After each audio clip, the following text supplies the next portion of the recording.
Greetings, dear learners. Happy to meet you in another video with a new analysis. Let's start.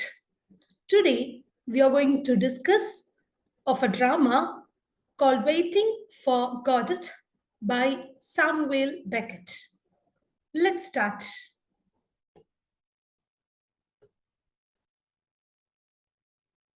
Waiting for Godot is a one-act drama which was written by Samuel Beckett. The subtitle of this drama is A Tragic Comedy in Two Acts.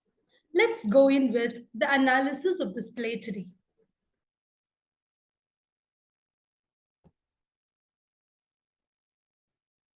Who is Samuel Beckett? He is an Irish novelist, dramatist, short story writer, a theatre artist, a director, a poet, and a translator. He has written dramas that has a characteristics of bleak, impersonal tragicomic experiences of life. He has also touched the sense of black comedy, and his drama and plots are of course nonsensical in nature. Black comedy is nothing but the comedy that has a satirical element in it. More of ironical, it criticizes a particular community or a society or an individual too. His dramas are known for this feature of black comedy. And the most notable feature of his plays are that it has the stream of consciousness technique, which is actually a postmodern technique. Stream of consciousness is a technique that is used by the postmodern dramatist who just diverts from the usual narration of events. As they keep narrating events, they get diverted or they stop their narration all on a sudden and discuss of something that comes across their mind and discuss that event, then come back to the present narration. Freud has used this technique to describe the psychological side of the writers as well as the characters. Samuel Beckett uses this technique because he has himself experienced the psychological trauma in his life. He is often associated and referred with the theatre of the absurd.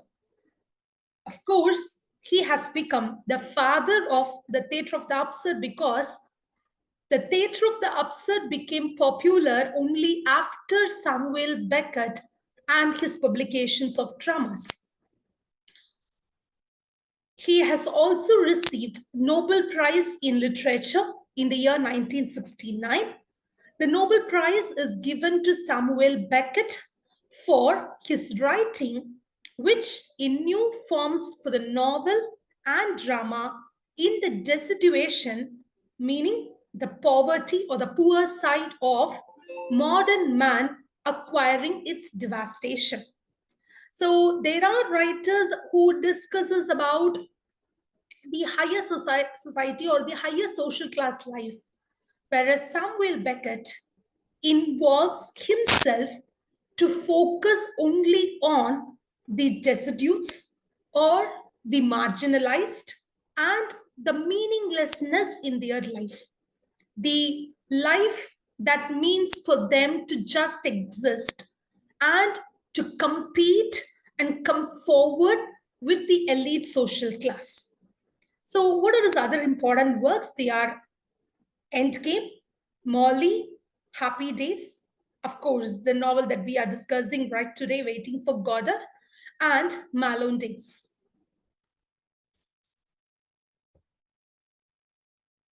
The characters are quite very important in this drama because, as I have told you a glimpse, that Waiting for Godot is neither follows a conventional form of Greek literature, or it conforms to a three-act drama that has got popularized in the medieval times.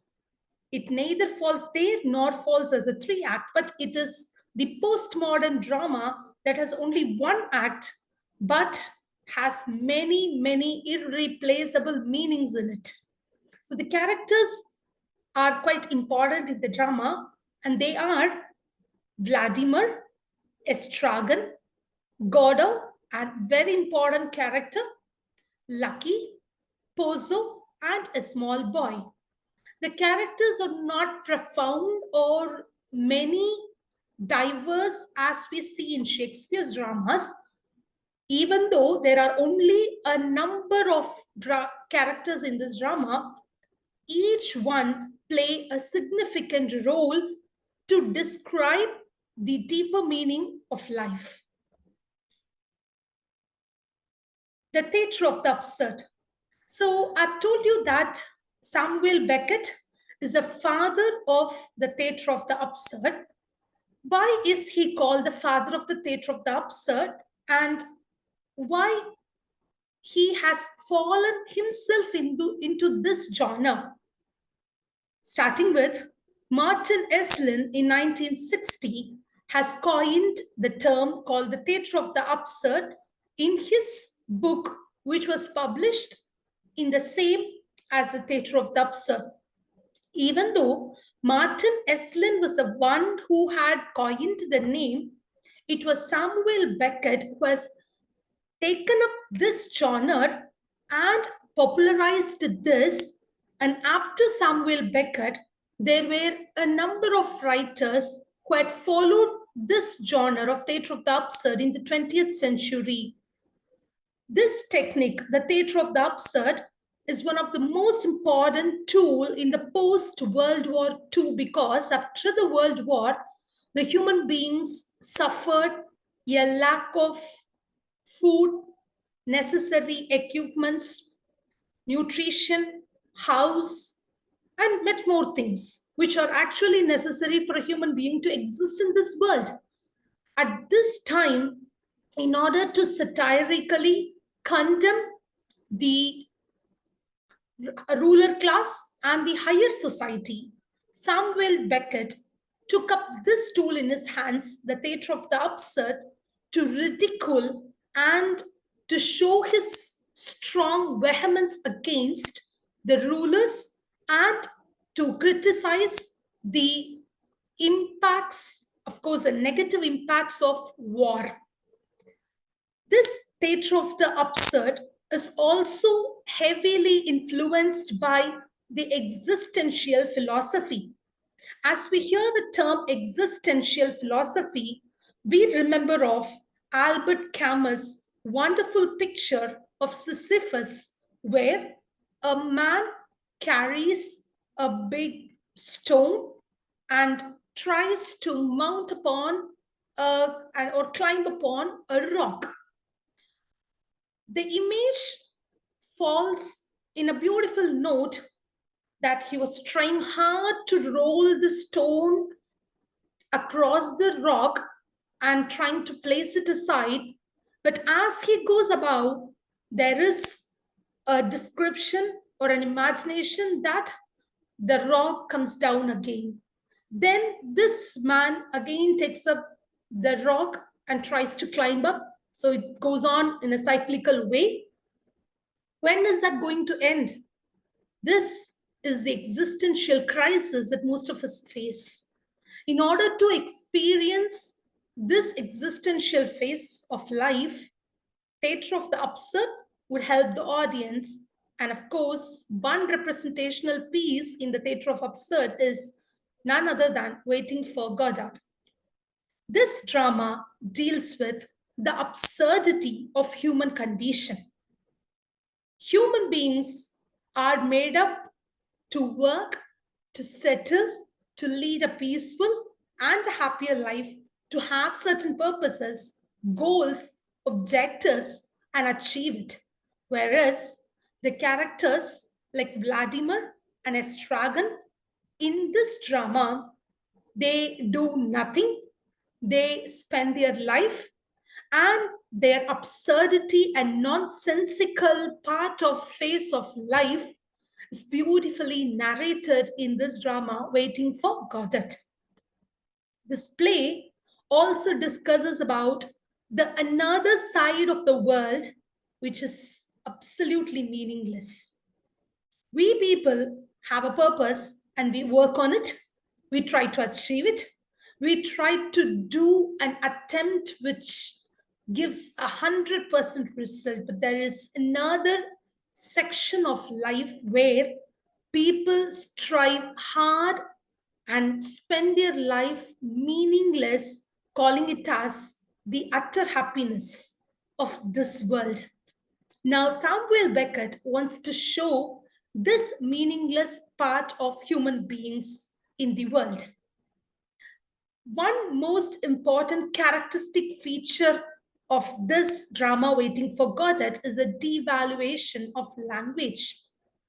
People say language is a tool that is used to communicate between human beings. But in Samuel Beckett's drama, Waiting for Godot, this language becomes, of course, meaningless, and it does not have a value because when a character refers a dialogue to another character or communicates a phrase to another character, that another character mistakes it and he does not receive the same communication that is posted from the first person. So language loses its meaning in this drama. Language in this drama is not used for communication, but rather to create a laughter and to showcase the foolishness of both these characters. There is no particular plot, setting, and time given in the drama.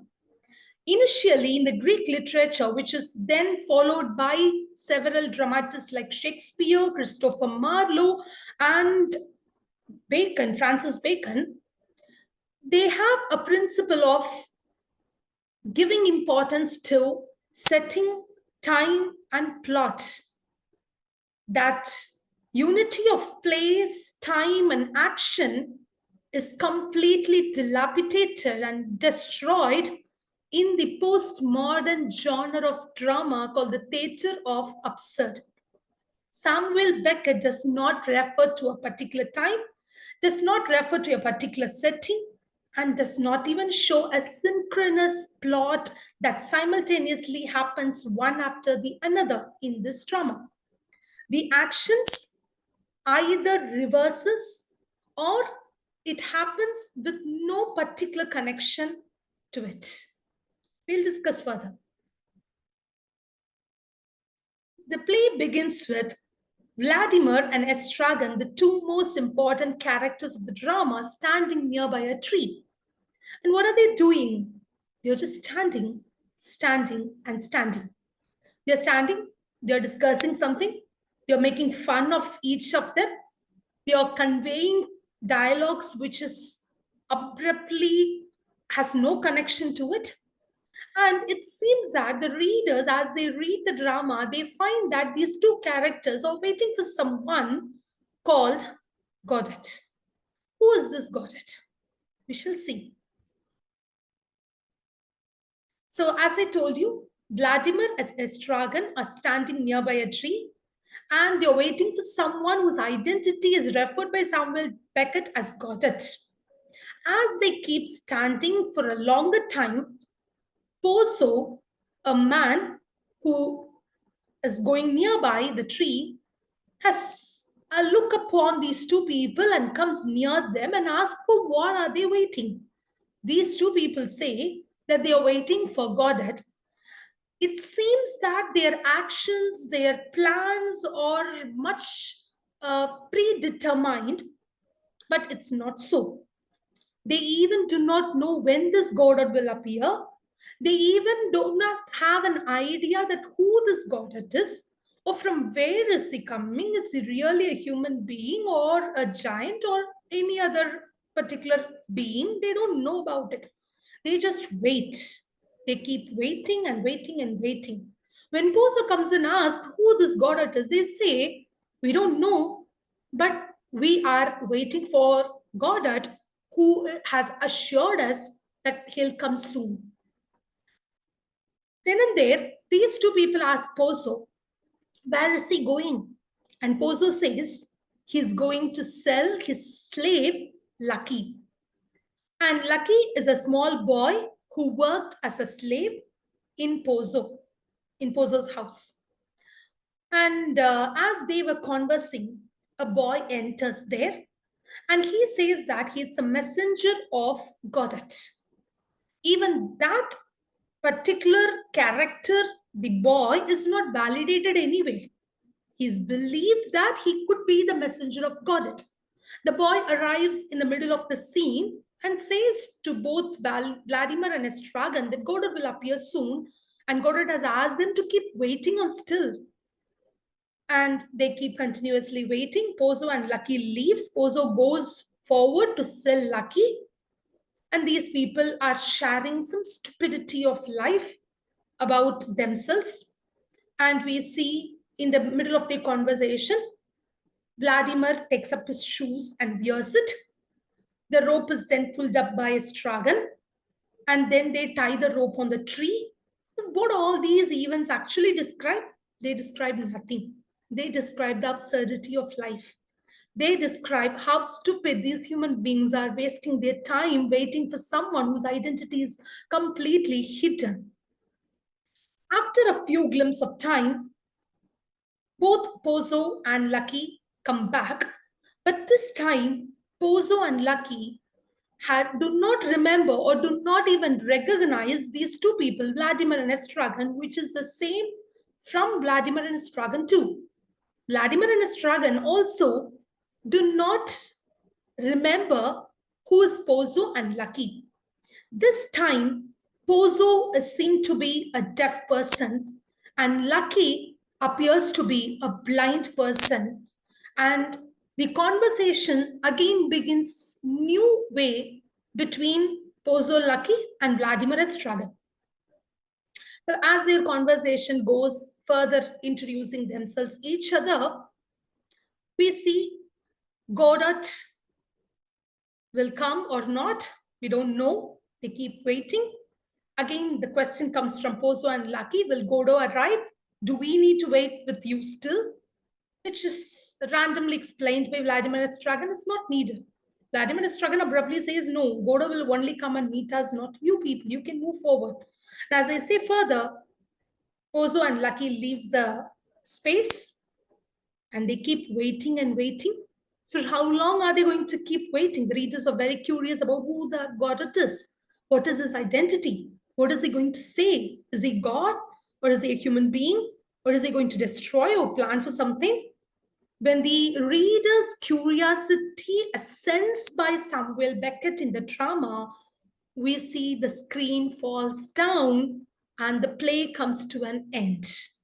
The curtain falls, these two people making fun of themselves and who spends the rest of their life to wait for Godot. Who is this Godot then? What is he? There are certain interpretations about who could be this Godot. According to the modern criticisms and the modern critics, they say the identity of Godot can be of God, fate, time, destiny, and death. Because we believe that God is invisible. God arrives soon. When? We're not sure. He will arrive one day.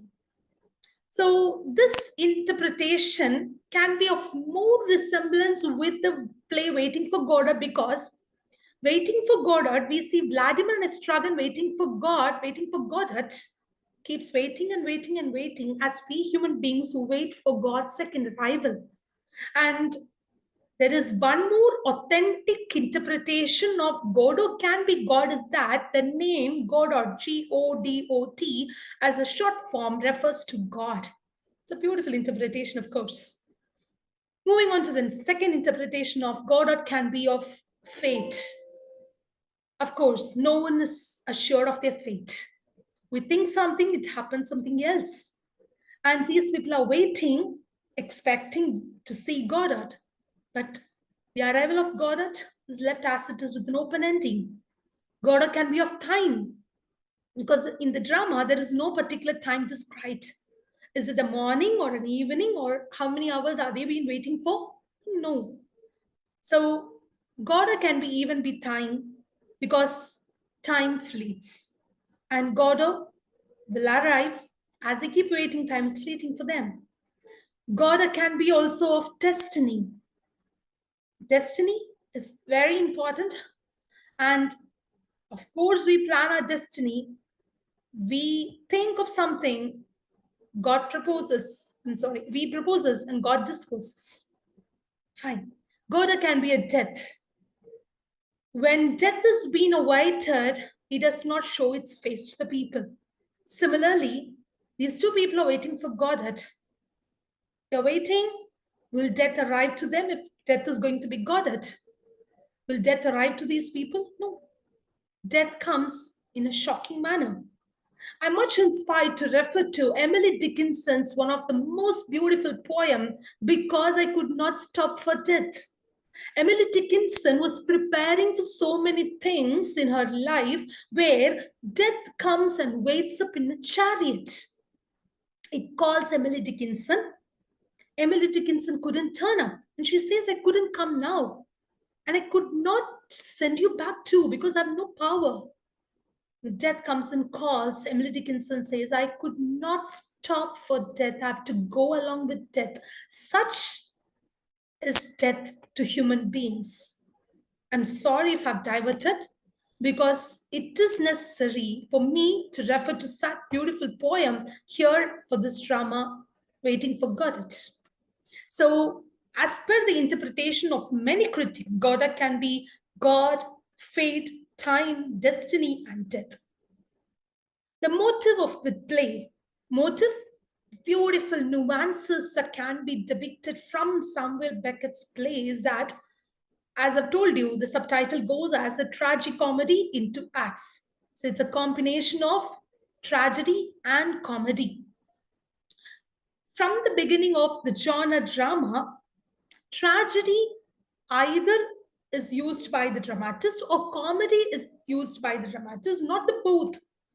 But Samuel Beckett's drama mixes both tragedy and comedy because, on one side, we feel empathetical for these characters because they keep waiting, wasting their time, energy, and their life for someone who don't even they know. Whereas on the other side, if we read the drama, it is very, very comical because the characters make so fun of each other. Like Laurel and Hardy, one of the most popular English dramas on TV. Like Laurel and Hardy, these two characters make each other more stupid than we read, than we imagine. The drama is also an amalgamation of humor and despair because they keep waiting. At one point of time, we see Vladimir asking for Estragon that they could commit suicide instead of waiting for Godot for so long.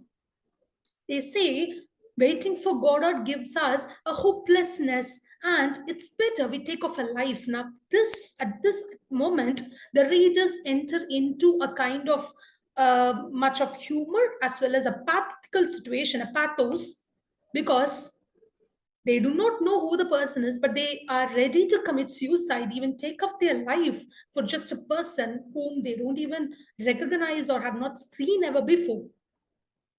There are the repetition of phrases saying, I'm going, I'm leaving this place, I can't wait anymore, I'm not going to wait for Godot anymore. All these comes again and again, but are they really moving across? Are they really moving out of the scene? No. So the repetition of the phrases becomes so prominent in the entire drama that these people say something but do something else, and the communication are not properly transferred from one person to another. And we see from the beginning till the end of the drama, there are only pairs of characters together.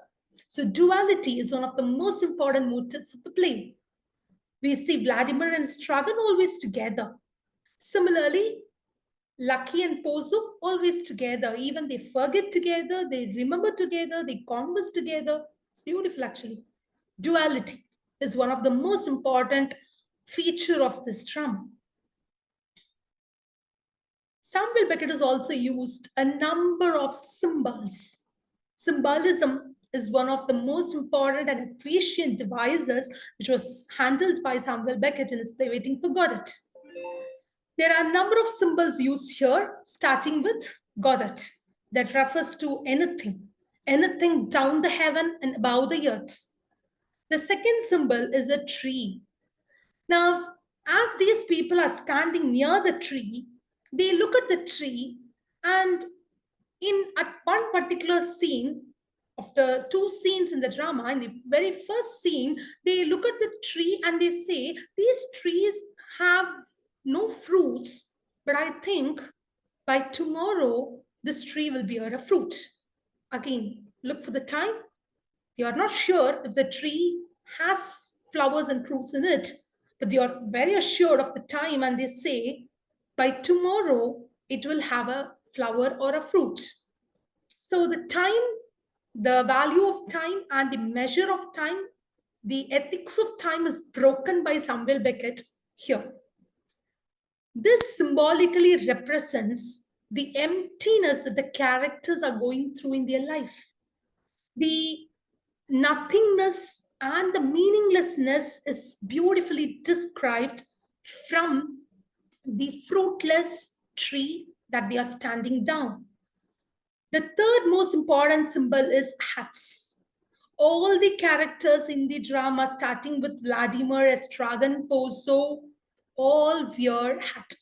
And there is also another criticism that Lucky, who is a slave, has not given a hat, and this is because he was a slave. There's another interpretation that as these people wear hats, their thinking process begins. Lucky is not able to think only because of the loss of hat. Moreover, hats symbolize the life's burden upon their head. Of course, they would have seen their life and move forward, but they aren't. They take up the entire life's responsibilities and the burden upon themselves, and they discuss of a number of facts which aren't really related to them. The fourth important symbol is the carrot. As they were standing and waiting for Godot, they go and pull out a stem where they are trying to take up a carrot and eat and satiate their hunger. They are trying to pull it out, but they couldn't. Again, it creates a laughter among the readers and the spectators. They are trying to pull the carrot and have it for their breakfast or lunch. We are not sure because they're waiting. The time is not given, but it couldn't. It isn't available to them. This, of course, symbolically represents the unfulfilled desires of human beings, because in the post-World War II, after the World War, human beings do not know what to do because they have lost their homes, they have lost their shelter, they have lost their things, they have lost their job and employment. Everything has gone all in a flash. And at this juncture, they are left out with nothing, nothing to design their future to. Samuel Beckett, in order to highlight this emptiness and the aspiration towards their future, he wants to describe through the image of a carrot. Now, the readers on one side feel pity for Vladimir Strogan because they are very fragile and weak to pull out this carrot. On the other hand, it creates a comical element in the minds of the readers because the fun that they create while plucking up this carrot is to be read and felt. It is interesting. The last symbolical representation is Lucky's dance. Lucky, the slave, who was brought by Pozo the master to sell. So, as these people are waiting in order to entertain them, because of course the readers are having so much of entertainment from this Vladimir and Stragan, but Lucky, who is a slave, is asked by his master to dance, and he is used as a kind of doll to entertain these three people till the arrival of Godot. Now, Lucky's dance describes the difficulty of true communication, because verbal communication has become a difficult one between these three characters, because in the second part of the drama we see Pozo to be a deaf man and Lucky to be a blind man. So even with the verbal communication and the physical ability, they couldn't have a proper communication. Add on to this is their physical inability that makes their communication even more complex.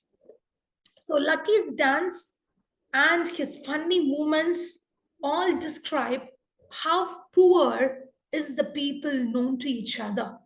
They've been waiting for someone who is not assured of his identity, but still these three characters itself do not maintain a proper communication, because they don't try to realize who they are from others. So Waiting for Godot is a play that talks about the difficulties and the stupidities, the meaningless existence, and the complexity to carry their life in the post-World War traumatic experiences. Important references are given below.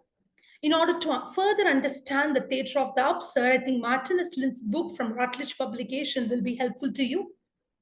Further to know about Waiting for Godot, the drama by Samuel Beckett, you could read how it is related to analyze the criticism of Christianity, and a deconstructive study would be really helpful for you to deconstruct and understand.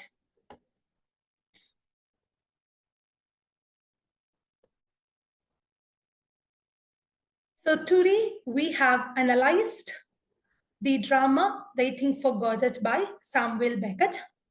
We have seen the several aspects of the drama, including a wide detailed description of some of the characters.